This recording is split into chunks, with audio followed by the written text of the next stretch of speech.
back everyone for some more of my Forge FC career mode here on FIFA 22. And we are at the halfway point here of season number 4, which is going to be our final season.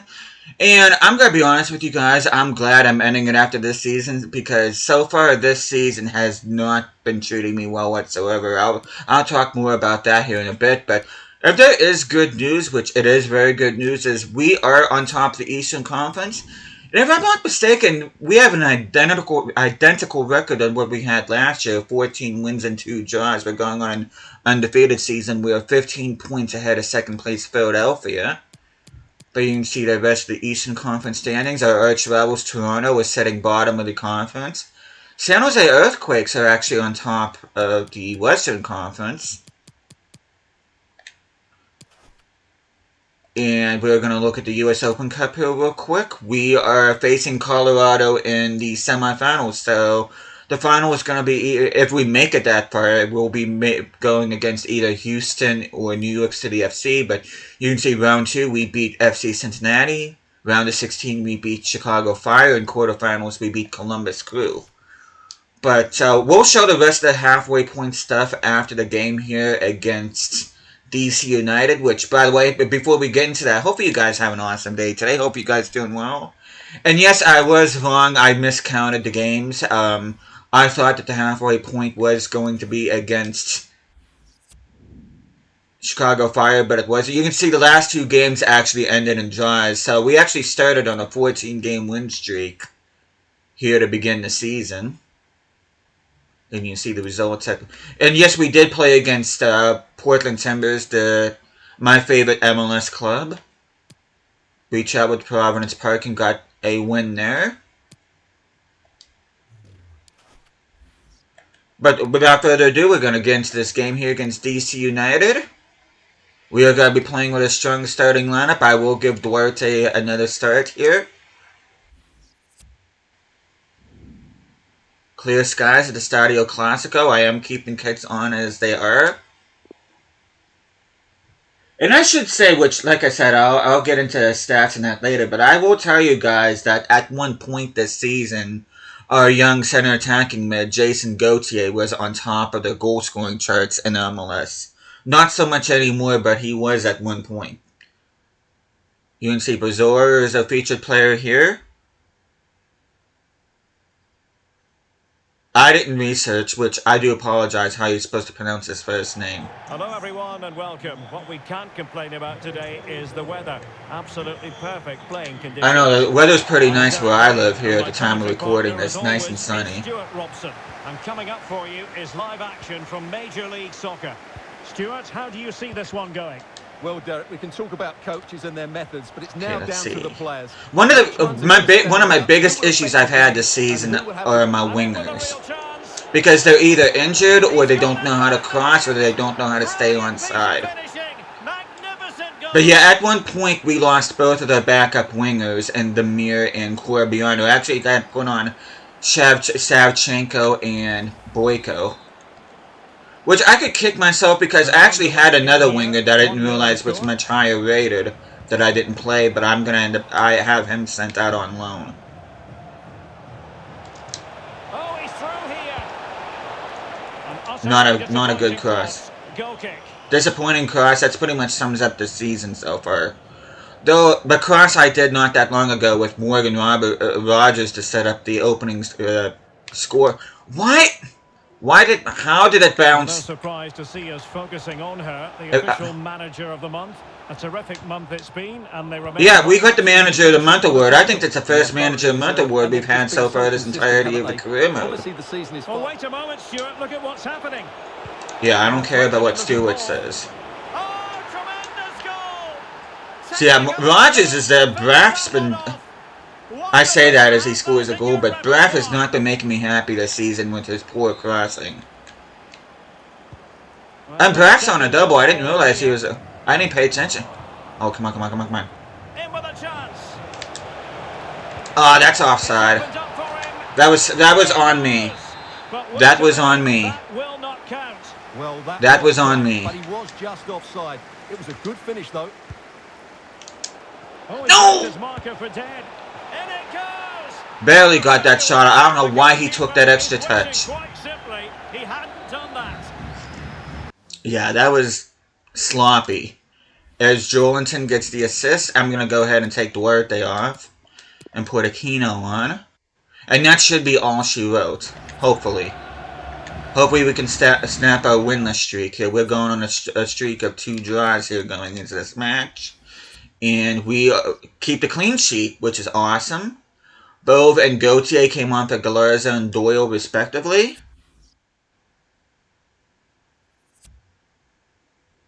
Either we played with 2 center attacking mids, or Jolinton dropped down back to center mid. But you can see the updated standings. We are now 18 points ahead of second place Philadelphia.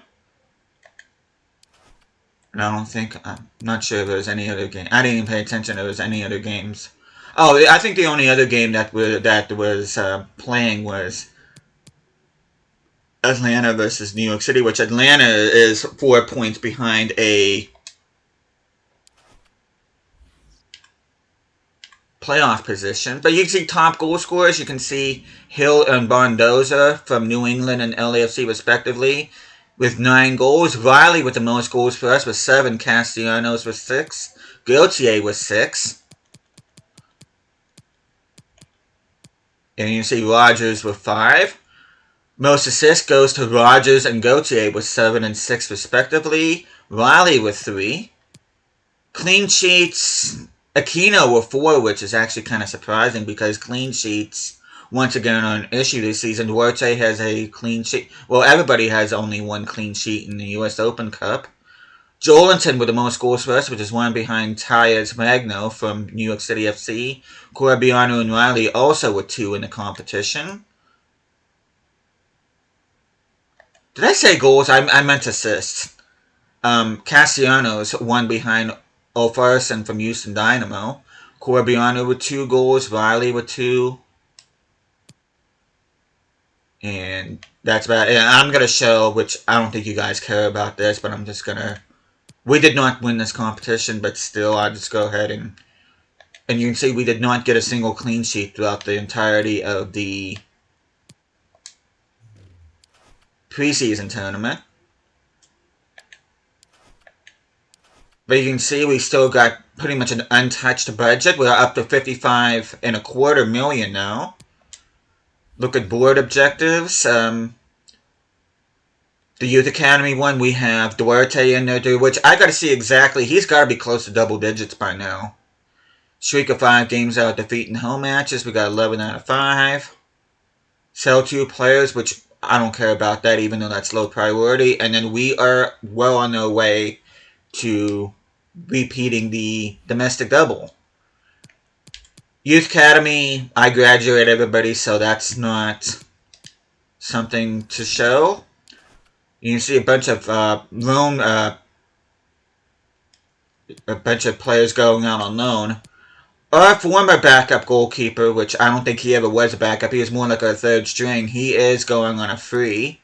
And this is the winger I was talking about. I believe he's 71 rated. David Bennett. I have him out on loan to Eintracht Frankfurt, but I should have been playing him instead of either Boyko or Shavchenko had I been paying better attention. And I think all these other ones I've pretty much showed on camera. Pretty much a majority of our stuff has been loaning players out.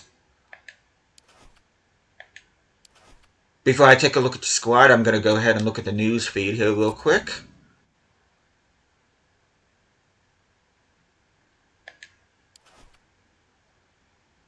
Doesn't look like we'll really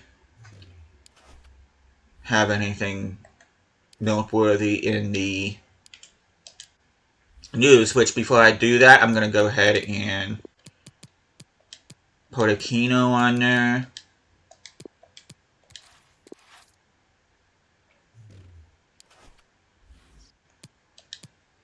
And we're going to take a look at stats here, which I already looked at development plans before I recorded this, so I'm not going to worry about that. Leading goal scorer, both Castellanos and Riley, each with 9, though Riley is a bit more selfless with 5 assists as opposed to Castellanos' this goose egg. And Jason Gauthier, my opinion, has been the player of the season so far. He's already up to 74, 6 goals and 6 assists through 17 games. But I'm just going to scroll down. If there's anybody in particular you want to look at, you can just go ahead and pause the video. Looks like Ambrose is doing bits during his time at FC Cincinnati. 2 goals and assists for him during his time out on loan. Shevchenko's grown some because I've been playing him in a few games.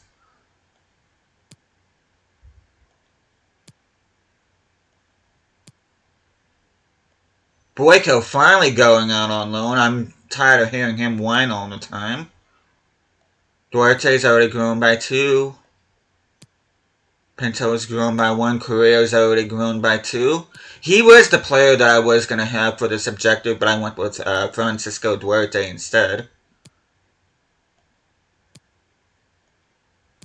Okay, he went up to 72, so he must have just went up during it when he went out to Frankfurt.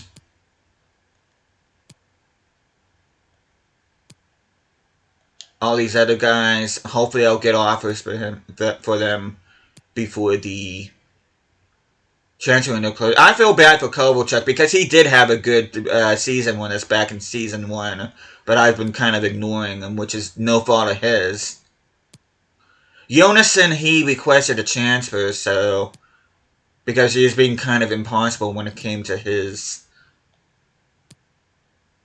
contract situation. And you can see we are on double digits. We have 10 appearances for Duarte. I'm thinking either between 3 to 5 more appearances should get us, which I'm going to play him for at least 2 more, if we even play 2 more. We'll play him in the semifinals of the U.S. Open Cup, and we'll play him in the U.S. Open Cup final, which will take it to 12 appearances. I'll play him in the season finale, which will take it to 13. And that should be enough for the objective. Though I may put him on for another game or 2 just to put the icing on the cake. Because it said we have to play him in 30% of the games, which I believe the total number of games we'll play this season is 47, so... But I think that included a preseason, so I think it's more like 42. So I think 14 appearances will do the trick for us. So we just need to play him for 4 more games. And that should get the objective for us.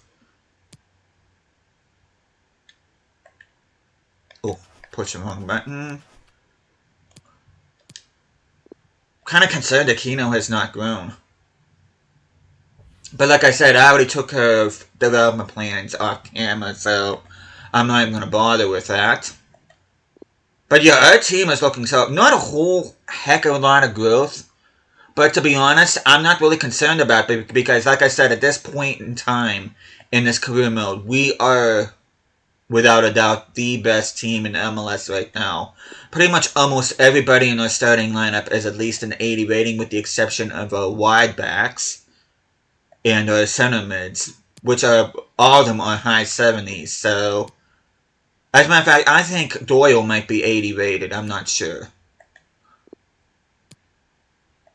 Yeah, Bazor and Carter Vickers are both at an 81 rating. That's more than good enough for MLS standard. And Fresneda is up to an 80, so just pretty much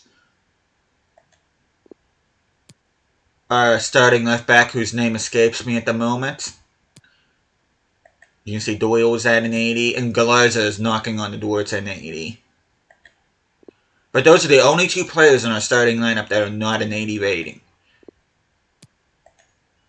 And I'm hoping both of them reach that before the end of the season. Gauthier, awesome, 74 rated. Has been more than good enough. He's definitely been a lot better than what Joey Wilson was for us. And Joey Wilson really was not all that terrible for us, but Gauthier is a hell of an upgrade. And like I said, the wingers this season have been pissing me off. Between them getting injured and... not knowing the offside rule and not knowing how to cross, I've had a hell of a time with wingers this season. But you can see that is our team. I don't think there's anything else I want to show. I think that's pretty much it. Let me just... Yeah, I showed tables, I showed stats. I showed how things are going, expectations. I'm not interested in showing you guys starting budget. You guys I already showed you guys that change history idea. I think that's pretty much it for what I want to do. It's got to be a short video like my other halfway point was back in season 3. But yeah, as you can see, we only have 2 players. Our lowest rated player is our left back, Baker, at a 78. So he might not reach an 80. Galarza might reach. He has a much better chance of reaching an 80 than Baker is. But everybody else, like our attack is looking awesome. Our midfield isn't looking too bad, and our defense doesn't look too bad either. But MLS standards, our team is looking solid. But the next time I see you guys, we will be... Okay, I'm thinking either at the end of this month or the beginning of next month. I think it's... if I remember correctly from last season, I think it's somewhere in the last part here of September. If we make the US Open Cup final, we'll be somewhere here, and then I'll be simming all the rest of these games. And then the finale will be at Mercedes-Benz, which is actually one of my favorite stadiums in the game. So I'll be playing against Atlanta in the season finale. That's in the next episode. That will not have my commentary. And then the following episode, which will be the series finale, will be the MLS playoffs. So 2 more episodes left this career mode. Hope you guys are looking forward to the rest of this career mode and seeing us hopefully lift the domestic, should I say winning the domestic double and lifting the US Open Cup and MLS Cup, the MLS Cup trophies one more time here in this career mode before we call it done and dusted. But with that, thank you guys so much for watching this. Hope you guys are enjoying the series so far. I'll be seeing you guys again next time.